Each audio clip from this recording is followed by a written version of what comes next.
Assalamualaikum warahmatullahi wabarakatuh.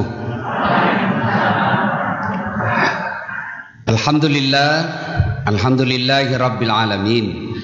Wa bihi nasta'inu ala umurid dunya waddin. Asyhadu an la ilaha illallah wa ashhadu anna Muhammadan abduhu wa rasuluh. Allahumma salli ala sayyidina Muhammad wa ala alihi wa sahbihi ajma'in, amma ba'd. Faqad qala Allah subhanahu wa ta'ala fi kitabil karim wa huwa asdaqul qailin. A'udzu billahi minasyaitonir rajim. Bismillahirrahmanirrahim. Ya ayyuhalladzina amanu taqullaha haqqa tuqatih wa la tamutunna illa wa antum muslimun. Wahai orang-orang yang beriman, bertakwalah kalian kepada Allah dengan sebenar-benarnya takwa, dan janganlah kalian mati kecuali dalam keadaan beragama Islam. Waqala idzan, Allah kemudian berfirman, Bismillahirrahmanirrahim, ya ayyuhalladzina amanu dukhulu fis-silmi kaffatan wa la tattabi'u khutuwatis syaitan innahu lakum aduwwum mubin. Wahai orang-orang yang beriman, masuklah engkau ke dalam Islam secara sempurna, dan janganlah engkau ikuti langkah-langkah setan, karena sesungguhnya setan itu musuh yang nyata. Allah kemudian berfirman, Bismillahirrahmanirrahim, Innallaha wa malaikatahu yusalluna ala nabi ya ayyuhalladzina amanu sallu alaihi wa sallimu taslima. Sesungguhnya Allah dan para malaikatnya bersalawat kepada Rasulullah Muhammad sallallahu alaihi wasallam, maka wahai orang-orang yang beriman, bersalawatlah kalian kepada Rasulullah dengan sebaik. Tahu enggak kata Nabi orang yang paling pelit di dunia? Paling pelit, tak ada lagi di bawahnya. Siapa mereka kata Nabi? Mereka yang apabila disebut namaku, dia tidak bersalawat kepadaku. Nah, itu paling pelit. Jadi ibu-ibu tadi yang tidak salawat, itulah orang paling pelit. Nanti juga ketika di akhirat, Rasulullah tidak memberi syafaat kepadanya. Sebut namanya Nabi.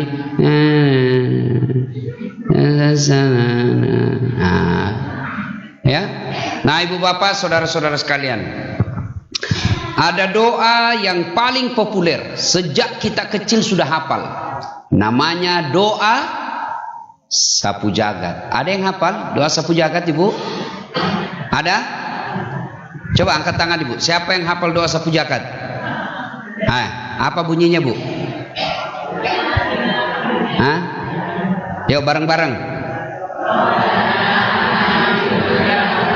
Wafil akhirati wakina.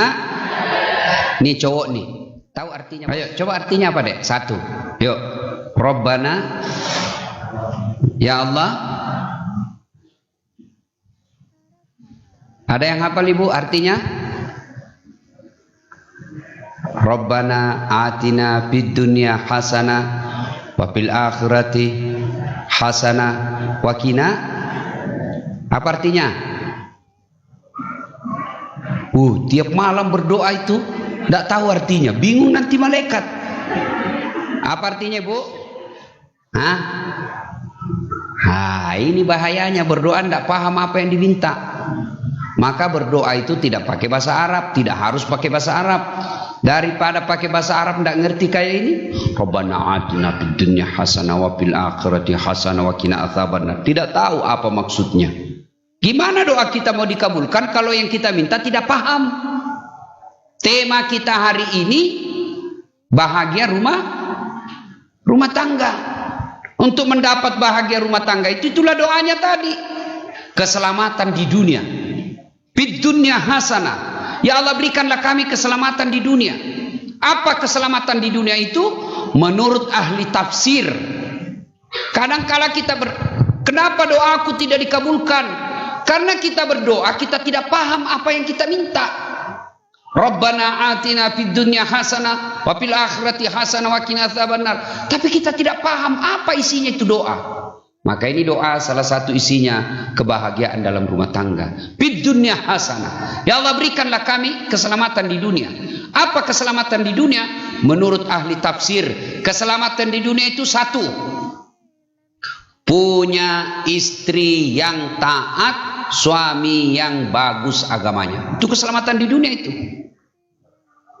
Sebaliknya, nerakanya dunia, punya suami yang suka selingkuh, punya istri kepala batu. Itu nerakanya dunia itu. Punya istri, suaminya dijadikan tahanan kota. Wajib lapor 24 jam. Baru keluar 1 jam menelpon sudah, di mana kau Pak? Saya di kantor. Di mana kau? Di kantor. Tolong foto baru kirim. Wih, dijadikan suaminya tahanan kota. Ada. Keselamatan di dunia yang pertama, punya pasangan yang soleh atau soleha. Inilah dia.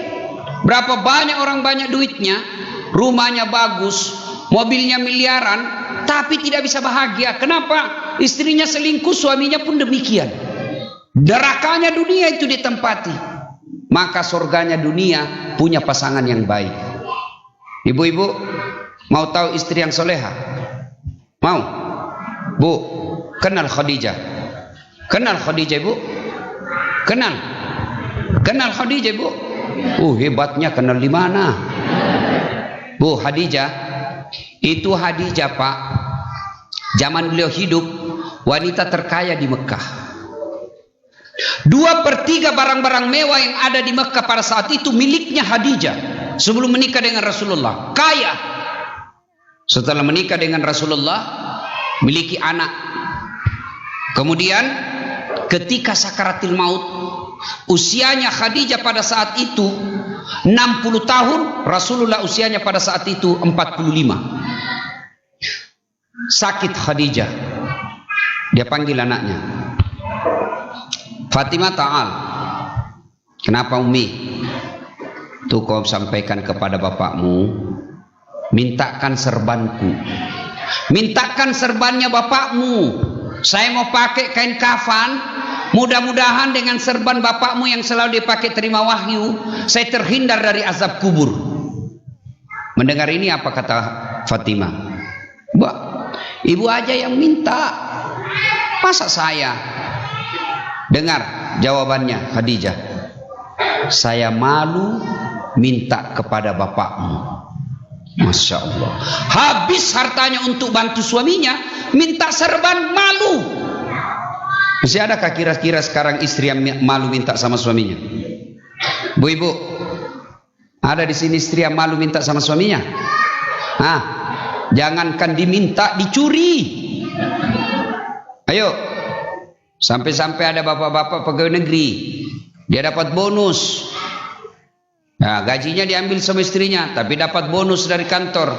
Dia pikir, ini kan bonus, bukan hak istri saya, ini hak saya. Dia lipat-lipat lah tuh duitnya, dimasukin kresek, ya, kresek hitam, dia gulung, diikat karet. Dia mau simpan bawa bantal, didapat. Simpan di bawah karpet. Begitu istrinya bersihkan tempat tidur, didapat sama istrinya. Pak, duit apa ini? Kata suaminya, yang mana? Ini yang dalam kantong kresek. Duit apa ini? Kata suaminya, duit sial. Maksudnya apa? Setengah mati saya sembunyi, kau dapat juga. Bu, haram mengambil duit suami tanpa izin suami. Haram. Kenapa Ustaz? Nanti suami ibu jadi malu. Ada duit di kantong 200.000. Ibu kreatif, dicarinya, dapat, ada nih, bisa beli cincin. Diambilnya 200.000. Suaminya pikir ada duitnya 200.000. Sampai restoran, dia panggil temannya, yuk makan. Selesai makan, periksa, mati saya. Oh, diambil lagi si gendut. Maka itu tidak boleh. Mau ambil, tapi begitu mau keluar suaminya, Pak, tadi ada 200.000, saya sudah ambil Pak, beli beras. Beritahu, karena kalau tidak tahu sampai di tangki bensin sudah isi 200.000, pas diisi, mana duit saya, mati ya. Itu sebabnya dilarang, takut, ya. Jadi keluarga yang bahagia itu punya istri yang baik. Bagaimana istri yang baik? Satu, dengar. Istri yang baik itu kata Nabi, apabila suaminya di rumah menenangkan hati. Kenapa bisa menenangkan hati? Yang keduanya karena kalau dipandang menyenangkan hati. Ibu-ibu nih sekarang cantik. Alhamdulillah cantik semua nih. Tapi kalau di rumah cantik enggak ibu? Bu, kalau di rumah, perempuan akhir zaman, kalau di luar rumah cantik, giliran mau tidur sama suaminya, daster 4 hari ndak dicuci dipakainya, ndak sikat gigi masuk kamar, tidur pakai bedak beras, dikasih timun matanya, ngorok. Bagaimana suami tidak tekanan batin? Alangkah bahagianya kita pulang kantor, di kantor capek, di jalan macet, pulang suaminya capek, istrinya menyanyi, bila kamu di sisiku, hati rasa syahdu. Tenang perasaannya suami. Masuk lagi kamar, dilihat suaminya berantakan kamarnya, mau marah suaminya, istrinya nyanyi lagi, insaflah wahai manusia. Tenang perasaannya suami. Itu lagu-lagu ibu dulu itu, gitu lagunya. Sekarang ibu-ibu lagunya apa?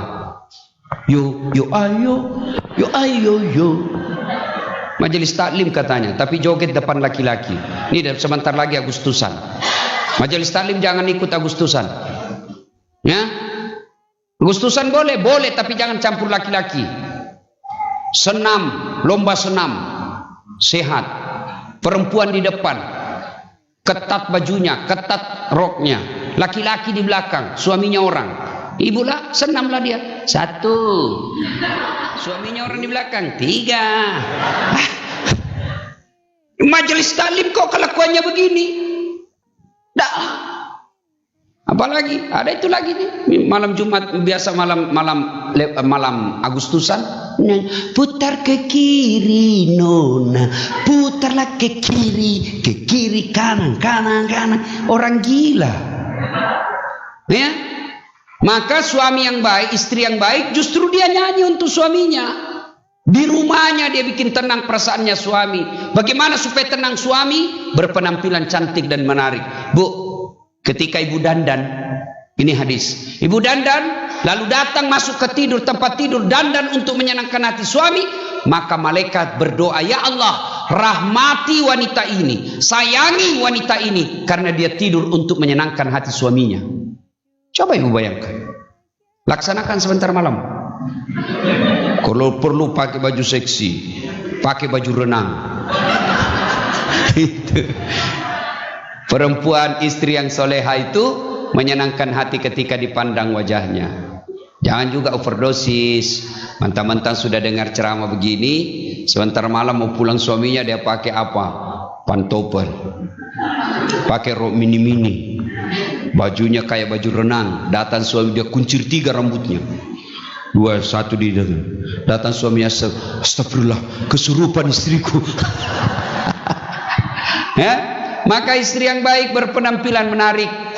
Yang ketiga, istri yang baik itu pandai memasak masakan kesenangan suaminya. Istri yang baik itu rumusnya sederhana. Catat ibu, rumus. Istri soleha itu R-E-N-A-H, Rena. Apa itu Rena? Rama. Tutur katanya santun. Matur nuwun Kang Gi, terserah abang aja deh, saya ikut aja. Itu. Jangan pulang suaminya baru datang, terlambat lagi, goblok memang ini. Dari mana kau lagi? Wah, beleng-beleng ini. Masa suaminya digoblok-gobloki? Ya. Tutur kata yang lembut, datang mertuanya sopan ngomongnya, jangan kasar, ya, ahsin kalamak, tutur katamu lembutkan.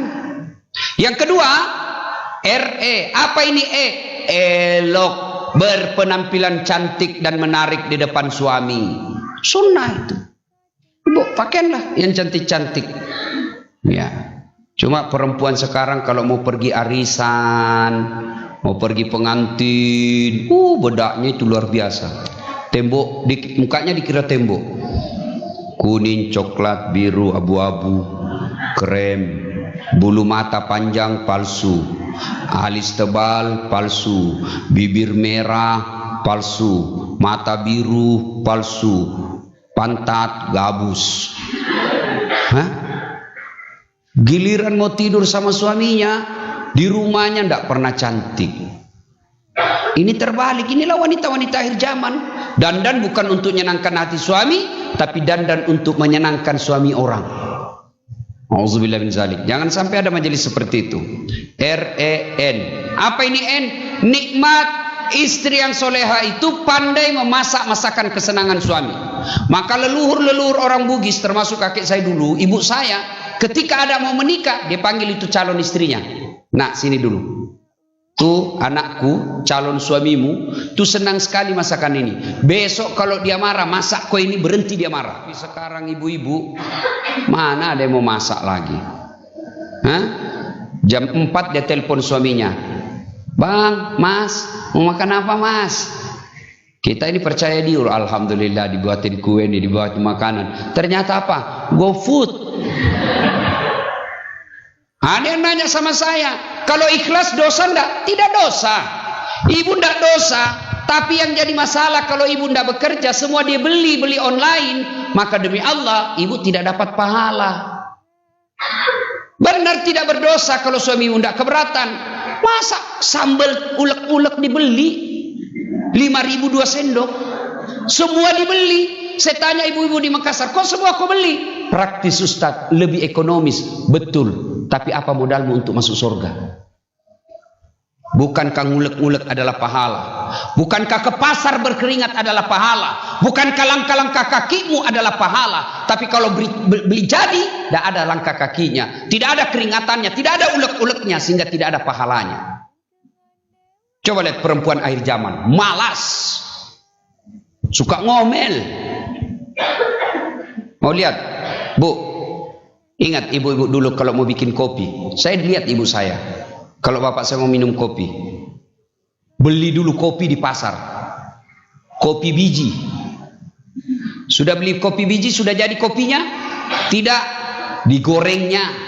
Jangan lagi membayangkan pakai kompor gas, gorengnya pakai kayu. Maka ibu-ibu dulu tidak ada yang mulus pipinya. Sekarang ibu-ibu mulus pipinya, lehernya hitam, pakai bedak Cina. Hah, ibu-ibu dulu mana ada itu, dia bayangkan semua itu. Sudah digoreng, sudah jadi, belum. Apa? Ditumbuk.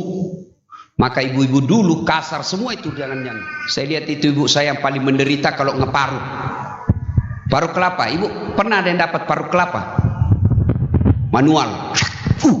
Darah semua tangannya. Tidak pernah ngomel ibu-ibu zaman dulu. Sudah diparut, sudah ditumbuk, sudah jadi? Tidak, ditapis. Sudah tapis, sudah jadi? Tidak, dijemur kopinya. Sudah jemur, sudah jadi kopinya? Belum, baru rebus air. Sudah rebus air, jadi kopinya, baru disiram. Prosesnya 1 hari untuk jadi kopi. Tapi alhamdulillah ibu-ibu zaman dulu, suaminya belum ke kantor, kopinya sudah siap di mejanya. Dulu. Sekarang ibu-ibu tidak ada lagi yang bikinkan kopi suaminya. Mana buktinya? Suami-suami zaman sekarang jam 8 sudah ada di warkop semua. Padahal ibu-ibu sekarang tinggal beli kopi, beli di tetangga saja, 3 in 1, sudah ada gulanya, ada susunya, ada kopinya, tinggal siram, masih malas bikin suaminya susu. Di mana ibu mau masuk surga? Ayo, potong kuku aja sekarang ke salon. Potong kuku ke salon. Apa namanya ibu? Tahu juga dia. Potong kuku ke salon. Saya potong kuku di mobil aja, saya duduk-duduk. Selesai. Maka ibu-ibu, istri yang soleha, nikmat, pandai memasak masakan kesenangan suaminya. Maka istri yang baik, dia akan telepon suaminya, Bang, jangan makan di luar ya Bang ya. Hari ini saya masak spesial buat Bapak. Tidak bisa tiap bulan, tidak bisa tiap hari Ustaz, sekali sepekan. Tidak bisa pun sekali sepekan. Minimal setelah ibu terima gajinya suami. Telepon itu suami, WhatsApp itu suami, SMS suaminya, Bang, jangan makan di luar. Hari ini saya masak spesial buat abang, masakan kesenangan. Senang kita suami. Itu saya kalau dapat SMS begitu, saya kasih lihat semua temanku di warung kopi. Kau lihat istriku nih, istri soleha. Ibu pernah SMS begitu suaminya? Pernah? Paling SMS-nya, Bang, jangan lupa singgah beli telur. Bapak pernah rasakan toh? Masih bagus kalau telur. Pembalut. Ibu bapak saudara-saudara sekalian. REN. Yang keempat A. Apa itu? Anggun. Apa itu anggun? Cerdas. Salah satu kebutuhan ibu sebagai ibu rumah tangga harus ngisi otak, cerdas. Supaya apa? Supaya ibu tidak dibodoh-bodohi suami. Kalau ibu bodoh dibodoh-bodohi suami, alasan rapat, ternyata pergi merapat. Itu. Dan yang kelima, istri yang soleha punya sifat H. Apa itu H? Hemat. Istri yang soleha pandai memanajemen keuangan keluarganya.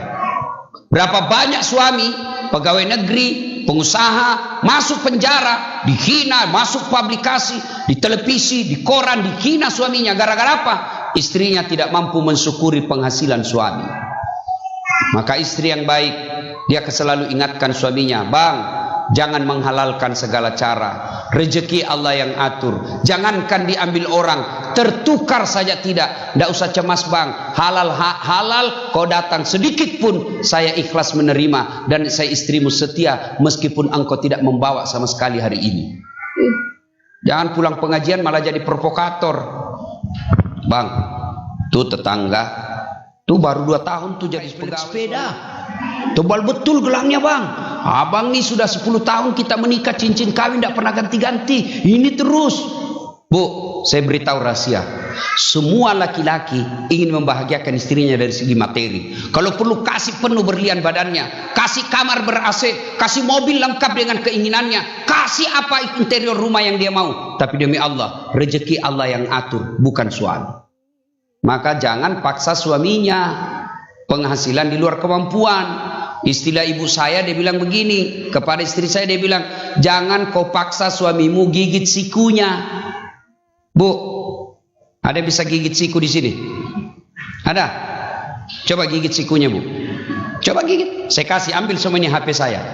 Kalau ada yang bisa, coba gigit, coba praktek, Ibu. Nah, artinya jangan membebani suamimu sesuatu kemampuan di luar kemampuannya. Maka istri yang baik itu penentu. Jangan materialistik. Jangan selalu keinginannya dipenuhi. Berapa banyak akhirnya suami terseret rentenir, terseret uang-uang bank yang akhirnya disita semua rumahnya. Gara-gara apa? Istrinya tergoda oleh promosi bank. Gampanglah, Ibu. Nanti rumah ibu jadi sertifikatnya bisa jaminan di bank. Nanti kami kasih modal kerja 10 juta. Kalau ibu punya modal kerja kan bisa buka-buka warung. Buka warung penghasilan 1 juta, Ibu. Ibu belanja 500, 500-nya 200 untuk anak, 100-nya cicil tiap bulan itu, Bu. Tergoda. Dia lupa bahwa ada namanya kredit macet. Akhirnya apa? Rumah jadi sita. Jaminannya diambil. Yang tadinya punya rumah karena tidak mensyukuri, akhirnya apa? Rumahnya lepas. Ini karena manajemen keuangannya kacau. Bapak-bapak, saudara-saudara sekalian, istri yang soleha, nih kita ulang, R-E-N-A-H, ramah, elok, nikmat, anggun, hemat. Kalau ini ibu yang lakukan, insya Allah. Nah, cuma kita juga jadi suami juga harus tahu diri. Saya tanya, bapak-bapak, berapa istrinya Nabi?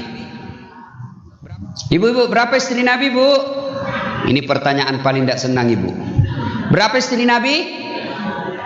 Berapa?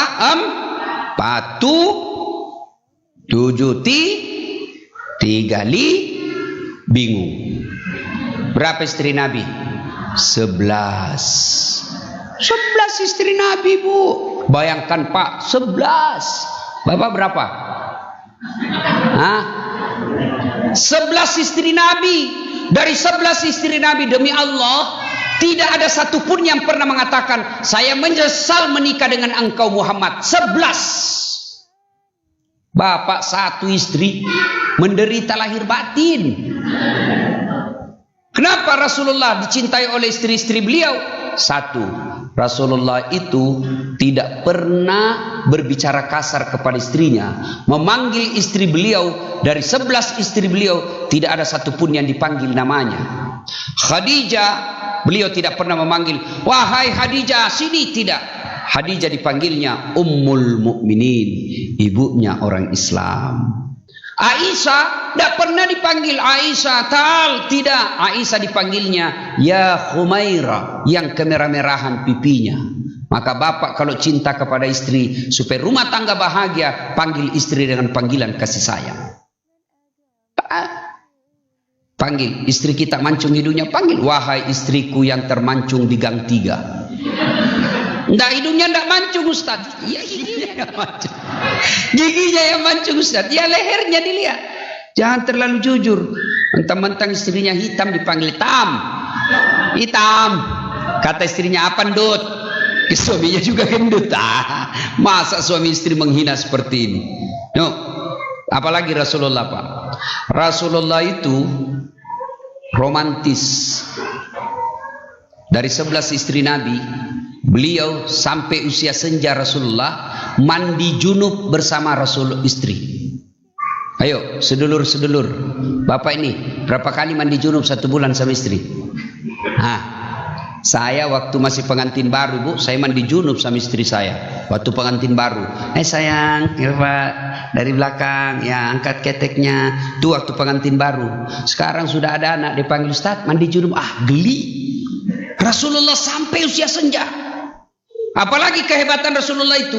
Rasulullah itu kalau minum, bekas minumnya dikasih istri. Contoh Ibu, minum ya, bismillahirrahmanirrahim. Kasih 1 teguk istrinya. Sudah itu diminum lagi. Kasih lagi istrinya. Hebatnya Rasulullah, bekas bibirnya istri beliau yang diminum.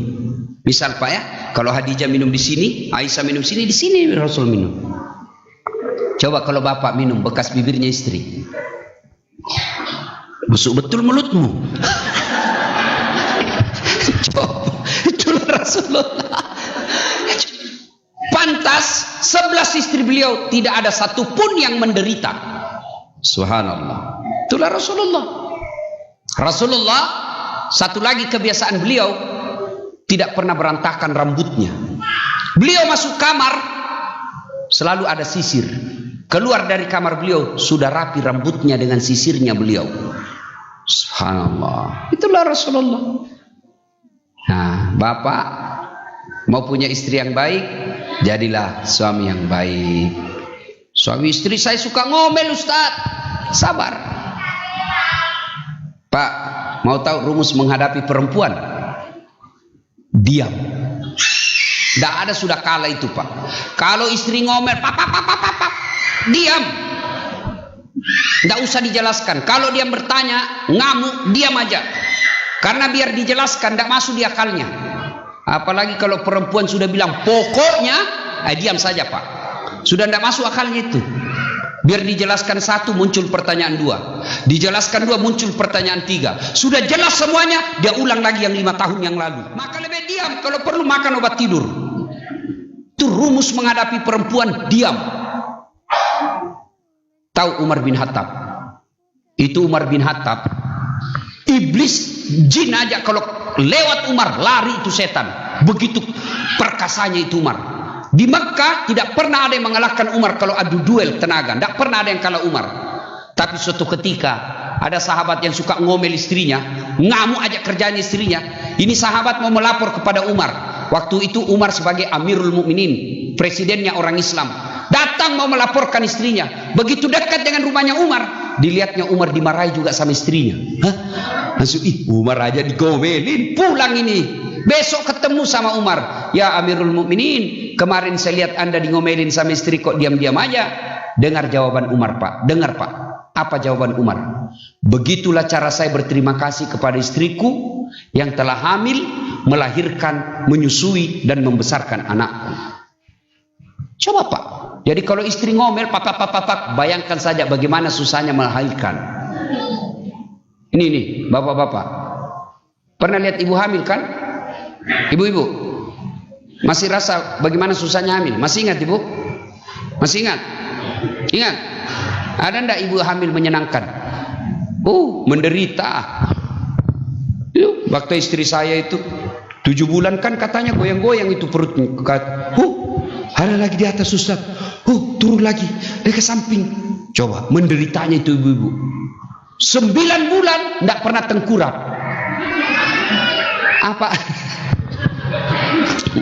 Apa ada ibu hamil tengkurap? Tidur kayak perahu. Itu 9 bulan ndak tengkurap. Ibu 9 bulan, bapak 1 minggu aja ndak tengkurap, pusing. Coba 9 bulan tidak pernah mengeluh. Maka ketika istri ngomel, ngamuk, bayangkan saja bagaimana bebannya, susahnya seorang ibu hamil. Paling yang kedua, kalau ibu-ibu ngomel, bayangkan bagaimana susahnya melahirkan. Masih ingat melahirkan ibu? Ada ada ibu-ibu melahirkan senyum? Mentang-mentang dia istri artis, ya duduk ibu, baring ibu, ya keluar, menderita. Yang ketiga, ketika istri kita ngomel, bayangkan bagaimana susahnya menyusui. Ibu masih ingat menyusui? Masih ingat ibu menyusui? Ketika tumbuh giginya, apa ibu tinju anaknya? Kurang ajar, kau gigit saya. Tidak, dibujuknya, lepas nak. Siang anaknya, malam bapaknya lagi. Itu menderita. Maka ibu, pak, ketika istri ngomel, bayangkan gajinya bapak 1 juta 1 bulan, 5 juta 1 bulan. Zaman sekarang anak 4, cicilan rumah, cicilan motor, 5 juta 1 bulan, tidak masuk di akal. Tapi itulah hebatnya perempuan, dia mampu menghitung itu semua. Maka kalau istri ngomel, sabar aja. Tidak ada kala itu ilmu sabar, pak. Kalau perlu makan obat tidur, selesai, biar dia ngomel. Kita juga ibu jangan terlalu banyak ngomel. Capek juga kita kalau ibu ngomel. Bagus kalau dia cantik. Ada pernah tanya saya ibu di Makassar, ibu-ibu, Ustaz, kenapa itu suami saya tidak betah di rumah? Bawaannya mau keluar terus. Saya bilang, bu, saya takut dia tersinggung. Bu, ada orang suami istri, istrinya suka ngomel. Suatu ketika suaminya berpikir, bagaimana caranya supaya istri saya ini berhenti ngomel. Dia bawalah ke toko perhiasan. Dibelikan cincin, dibelikan gelang, senang ini istrinya. Suaminya berpikir, bagaimana supaya saya tidak dengar ini ngomel. Di kampungnya ada sumur tua. Ini sumur sudah 400 tahun umurnya. Dalamnya 17 meter. Dibawalah ke situ. Dipanggil, sayang, coba lihat ini air sumur. Ada ndak airnya? Ada bang, dangkal. Masa sih? Dangkal bang, paling sampai di paha. Kata suaminya, aman berarti ini. Coba lihat-lihat, didorongnya istrinya masuk ke sumur. Jatuh. Ngomel kau di situ. Sampai capek kau ngomel. Silakan, saya tidak dengar. Suaminya di atas sumur, santai-santai. 1 jam kemudian, kaget suaminya. Kenapa? Ada makhluk dari dalam sumur, hitam tinggi besar keluar. Wih, kaget suaminya. Siapa kamu? Dia bilang ini, sayalah jin penunggu sumur ini. Saya sudah 400 tahun di dalam sumur ini. Ada perempuan ngomel aja kerjanya di dalam. Lebih saya lari, tidak betah saya, bu. Jin aja yang sudah 400 tahun tidak betah kalau ibu ngomel. Apalagi suamimu yang sudah pensiun.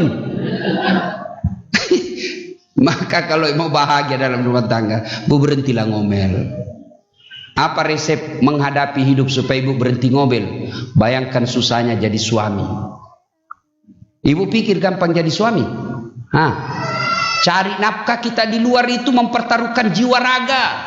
Kadangkala kita dihina orang, kita jadi tukang grab, kadangkala kita jadi supir taksi, kadangkala kita penjual tahu, kadangkala kita penjual bakso, kadangkala penjual sayur, dihina sama pelanggan kita. Kita terima, kenapa? Untuk mempertahankan nasib baiknya ibu.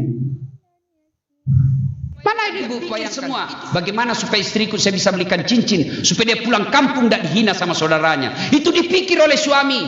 Bagaimana supaya saya bisa beli mobil, supaya istriku tidak rusak mukanya kena sinar matahari. Bagaimana istriku supaya bisa beli baju baru, supaya dia tidak dihina tetangganya. Itu dipikir oleh suami.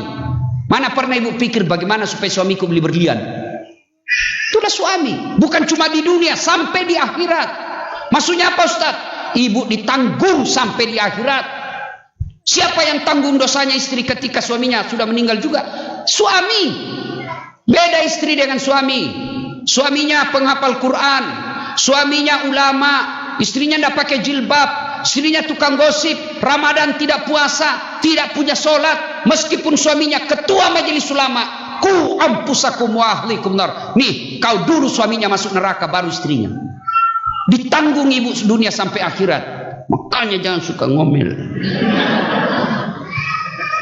Kalau ibu suaminya tukang judi, suaminya pemabuk, suaminya pengedar narkoba, suaminya rampok, suaminya tukang jamret, tapi istrinya pakai jilbab, istrinya rajin ngaji, istrinya taat beribadah, istrinya soleha, tidak ada urusan dengan suami.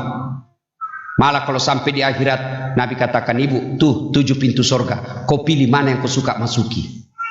Hasil dari kesabaran ibu. Makanya ibu kalau suami macam-macam, sabar. Gak ada kala ilmu sabar itu, bu.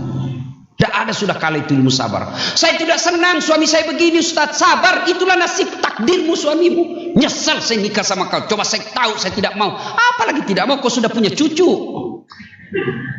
Terima sabar. Tidak ada ilmu itu. Ketika rumah tangga tidak ada sabarnya itu ibu, maka tidak pernah bahagia itu dalam rumah tangga. Resep pertama, punya suami yang baik, punya istri yang baik. Itu dulu pasangannya. Yang kedua, resep kebahagiaan dalam rumah tangga, punya anak yang soleh dan soleha. Ibu, halo, ketemu teman 10 tahun tidak pernah ketemu. Begitu ketemu, ibu tanya apa? Apa ibu tanya? Berapa berlianmu? Rumahmu lunas apa enggak? Berapa mobilmu? Tidak. Yang kita tanya, berapa anak sampean? Karena memang anak adalah surganya dunia. Anak adalah kebahagiaan dunia. Maka kalau ada orang pak malas ngomong, bapak ada orang diajak ngomong, malas betul ngomong, pancing cerita anaknya. Begitu anaknya disuruh cerita, semangat. Anak saya tuh yang pertama, cakep, cuma dongok, cuma dia bego. Cerdas memang tapi otaknya tidak jalan. Itu anak saya yang kedua, tidak terlalu cakep tapi dia jujur. Tuh anak saya yang paling 3 itu paling sial lagi tuh. Sudah jelek, kasar lagi ngomong. Dia cerita itu semua. Maka punya anak yang soleh adalah kebahagiaan dalam rumah tangga. Berapa banyak orang kita lihat dimuliakan di kantor, dihormati di kantor. Masuk kendaraannya dibukakan pintu mobil, sampai di kantornya banyak yang cium tangannya, dihormati, tapi sampai di rumah mau dimaki-maki sama anaknya masih SMP, dilempar piring sama anaknya masih SMP. Nerakanya dunia itu kita tempati. Apa bukan menderita kita, Pak? Anak kita tidak nurut. Anak sekarang, coba lihat anak-anak kita sekarang, Pak. Nauzubillah min zalik. Makin tinggi sekolahnya makin kurang ajar. Coba lihat anak-anak kita. Lihat anak-anak kita sekarang di rumah. Hampir setiap rumah ada penganggurannya. Tiap rumah ada pengangguran. Tiap rumah ada pengangguran. Salah satu sebabnya kenapa? Karena dia tipu orang tuanya ketika dia kuliah. Alasan non praktikum, alasan ini. Tapi apa? Dia belikan pulsa ceweknya. Lu anak-anak kita sekarang. Siapa yang salah? Apa sepenuhnya salah anak? 90% salahnya orang tua. Bagaimana anak kita mau baik? Orang tuanya tidak pernah menjalankan agama dengan sebaik-baiknya kepada anaknya. Tidak menjalankan kewajibannya sebagai orang tua. Apa kewajiban orang tua kepada anak? Artinya dosa kalau dia tidak lakukan. Apa kewajiban orang tua kepada anak? 1, kasih nama yang baik. Nama yang baik nama artis? Bukan. Nama yang baik nama selebriti? Bukan. Nama yang baik adalah nama yang ada doa dan harapan di dalamnya. Jangan lagi bilang apa arti sebuah nama. Bego itu ada kalau ada orang bilang apa arti sebuah nama. Nama itu penting. Satu, nama adalah doa. Ketika anak dikasih nama mutmainnah, artinya jiwa yang tenang. Ketika temannya panggil, wahai mutmainnah, wahai kau jiwa yang tenang, otomatis orang doakan anaknya supaya jiwanya tenang. Coba bayangkan kalau bapak tidak punya nama, yang selalu bilang, nama tidak penting. Coba kalau bapak tidak punya nama, gimana sulitnya mencalek. Pilih saya, siapa? Anu. Pilih saya, siapa? Anu. Bayangkan, bapak mau telepon saya di Sulawesi. Halo, bisa bicara sama Ustadz. Ustadz siapa? Yang pendek. Oh, banyak Ustadz yang pendek di Makassar. Coba, nama adalah doa. Yang kedua, coba sebut namanya bapak. Begitu bapak sebut nama, minimal ada dua yang saya bisa tahu. Satu, agama. Dua, suku. Abdurrahman, 99% Muslim. Bertus Maintus, pasti bukan Islam. Begitu kasih nama Margono, Jawa. Nama Ambodalle, Bugis. Daemparani, Bugis. Tidak mungkin ada Jawa. Siapa namamu? Ambotang. Mana ada Jawa Ambotang? Pasti Bugis. Jelas nama. Satu, kewajiban orang tua kasih nama. Itulah sebabnya ketika kita akikah, di situ pemberian nama. Nah, saya kasih kau nama Sumayyah. Apa itu Sumayyah, nak? Kami Sumayyah ini manusia pertama yang jihad fisabilillah, mengorbankan jiwanya untuk menegakkan kalimat tauhid. La ilaha illallah. Dialah Sumayyah. Saya mau kau seperti Sumayyah, nak, punya keyakinan akidah, tidak takut mati demi mempertahankan la ilaha illallah. Nah, saya kasih kau nama Khalid. Khalid ini siapa? Inilah sahabat Nabi yang menjadi panglima perangnya Umar bin Khattab sehingga memperluas Islam. Tidak sejengkal pun badannya yang tidak ada bekas perangnya. Ini Khalid. Saya mau kau seperti Khalid bin Walid membela agama Allah. Nah, saya kasih kau Lionel Messi supaya kau jago main bola. Apa mau main bola? PSSI saja sampai sekarang masih ribut. Yo. Yang kedua, kewajiban orang tua kepada anak setelah memberi nama yang baik. Yang kedua, memberi makan.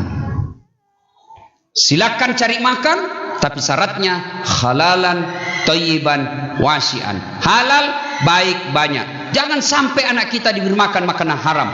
Maka istri yang baik datang suaminya membawakan, maka dia akan tanya, Pak, ini halal atau haram? Pak, biasanya gajinya 10 juta. Pak, biasanya gajinya 2 juta. Kok jadi 2.500.000? Dari mana ini 500? Kalau halal masukkan, kalau haram jangan. Ini istri yang baik. Halal enggak, Pak? Halal, masuk. Kalau haram, bapak aja yang makan. Bisa, Ibu? Bisa? Insyaallah kalau 500.000 bisa. 15 juta? Oh, bengkok mukanya. Sebentar aja. Yang ketiga, kewajiban orang tua. Apa? Mendidik.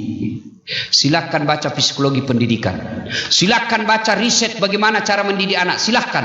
Tapi sesat ketika ibu bapak tidak membuka Quran dalam mendidik anak. Cara dan metode mendidik anak buka surah Luqman. Situ jelas itu. Bahkan secara konkret disebutkan dalam surah Luqman. Ya bunayya, wahai anakku, jangan kau menserikatkan Allah. Itu dulu yang diajarkan. Tauhid, akidah. Jangan kau menyembah kecuali Allah. Ajari anak-anak kita. Nah, anak-anak kecil-kecil begini kan senang lagu.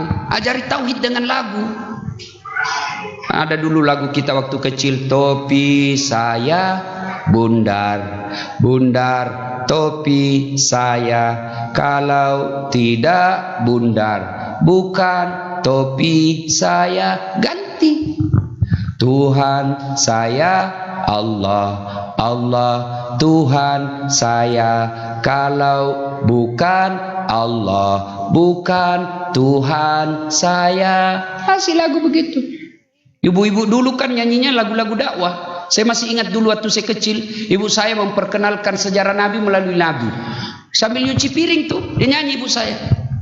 Pada zaman dahulu kala, pada zaman jahiliyah. Saya tanya, kenapa zaman jahiliyah, Mak? Dia lanjut lagi lagunya. Lahirlah seorang Rasul yang terakhir dan mulia. Saya tanya lagi, siapa namanya, Mak, Nabi terakhir? Nabi Muhammad namanya. Siapa nama ibunya, Mak? Siti Aminah ibunya. Siapa nama bapaknya? Abdullah nama ayahnya. Di mana tinggal? Di Solo atau Yogyakarta? Madinah tempat tinggalnya. Terus selanjutnya, Mak, gimana lagi? Setelah dewasa diangkat menjadi Rasul. Siapa yang angkat? Pak Camat atau RT? Oleh Allah yang kuasa. Allah itu siapa, Mak? Pencipta alam semesta. Tuh lagu dulu. Tuh lagunya ibu-ibu dulu. Ada dakwah di dalamnya. Lagunya ibu-ibu sekarang apa? La la la la la la, panggil aku si jam pulang, aku jarang dibelai. Disambung juga anaknya, pulang-pulangku berbadan dua. Apa ndak hancur? Ibu bapak saudara-saudara sekalian, ya, didik anak. Nah, menurut surah Luqman, jangan kau jalan di muka bumi ini dengan rasa sombong. Itu catat itu, Bu, surah Luqman. Mulai dari surah Luqman ayat 16 dan seterusnya. Itu ada caranya di situ. Cara mendidik anak. Ibu, kewajiban orang tua ada 3. Saya ulang. 1, kasih nama yang baik. 2, beri makan yang halal. 3, didik. Dari 3 kewajiban orang tua ini, yang paling sulit bukan cari makan, tapi sayang 1000 sayang. Orang tua sekarang ini lebih sibuk cari makan untuk anaknya daripada didik anaknya. Padahal soal isi perut jangan pernah khawatir, jangan pernah cemas. Kenapa? Karena isi perut Allah yang tanggung, Allah yang jamin rezekinya anak-anak kalian. Saya tolong, di Bantul ini ada ndak yang mati kelaparan? Ini bapak ibu di komplek ini, ada ndak mati kelaparan anaknya? Ada? Keterlaluan kalau ada mati kelaparan. Kita orang Jawa punya tepo seliro. Tidak mungkin dibiarkan tetangga kita kelaparan. Tidak usah cemas soal isi perut. Allah yang jamin. Jangankan kita, cicak. Ibu tahu cicak? Adik-adik nih, tahu cicak? Tahu cicak? Apa makanannya cicak, Ibu? Nyamuk. Masuk akal enggak? Satu di dinding, satu terbang. Satu di dinding, gimana ketemunya? Tidak ada bandaranya. Tapi Allah Maha Kaya. Dulu itu mendidik, Pak. Lagu-lagu dulu itu memang mendidik. Beda lagu anak-anak sekarang. Lagu dulu kita waktu kecil apa? Cicak-cicak di dinding, diam-diam merayap, datang seekor nyamuk. Nyamuk yang datang. Tidak dikatakan cicak lompat ke nyamuk. Menderita kasihan si cicak. Maka tidak usah cemas oleh isi perut. Allah yang jamin. Maka yang paling perlu kita risaukan bukan perut. Ingat itu kisahnya Ibrahim alaihissalam. Ibrahim alaihissalam ketika usia senja dia panggil anak-anaknya. Lalu apa kata Ibrahim alaihissalam kepada anak-anaknya? Anakku, ma ta'buduna min ba'di. Kalau bapakmu nanti wafat, nak, siapa yang kamu sembah? Itu Ibrahim.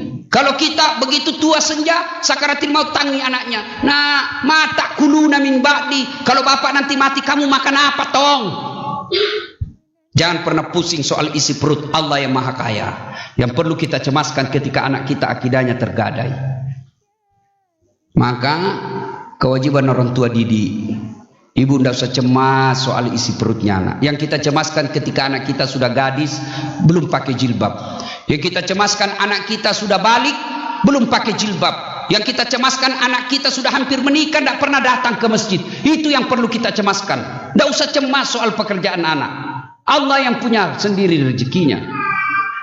Masa yang kita cemas? Cemas betul kalau anaknya pengangguran. Tapi tidak cemas ketika anaknya sudah gadis dibawa sama cowok, bukan muhrimnya. Nah, ibu bapak, saudara-saudara sekalian. Nih, yang kedua. Kebahagiaan itu adalah punya anak yang soleh dan soleha. Yang ketiga, kalau mau bahagia dalam rumah tangga, apa itu? Punya penghasilan yang berkah, bukan yang banyak. Ada orang, Pak, kita lihat hasil penghasilannya ya 300.000 per hari, kadang-kadang cuma 100.000 per hari, tapi alhamdulillah suami istri bisa umroh. Itu penghasilan, kita lihat penghasilannya tidak jelas pendapatannya, tapi alhamdulillah tiap tahun bisa kurban. Itu sudah berkah penghasilannya. Ada orang jutaan gajinya tiap bulan, sampai sekarang tidak pernah lihat Baitullah, tidak pernah berkurban. Itu tidak berkah. Maka kebahagiaan dalam rumah tangga itu punya penghasilan yang berkah. Dan yang kelima, karena waktu yang sangat terbatas, punya sahabat, teman yang bisa mendekatkan diri kepada Allah Subhanahu wa taala. Punya tetangga yang bisa mendekatkan diri kepada Allah. Punya rumah dekat dengan masjid. Ibu-ibu, ini biasanya kesalahan kita. Ada pameran perumahan yang kita cari 10 menit dari bandara, 10 menit dari pasar, 10 menit dari terminal. Memangnya tiap hari mau ke bandara? Ya mesti kita cari 10 menit dari masjid. Itu karena masjid yang tiap hari kita akan datangi.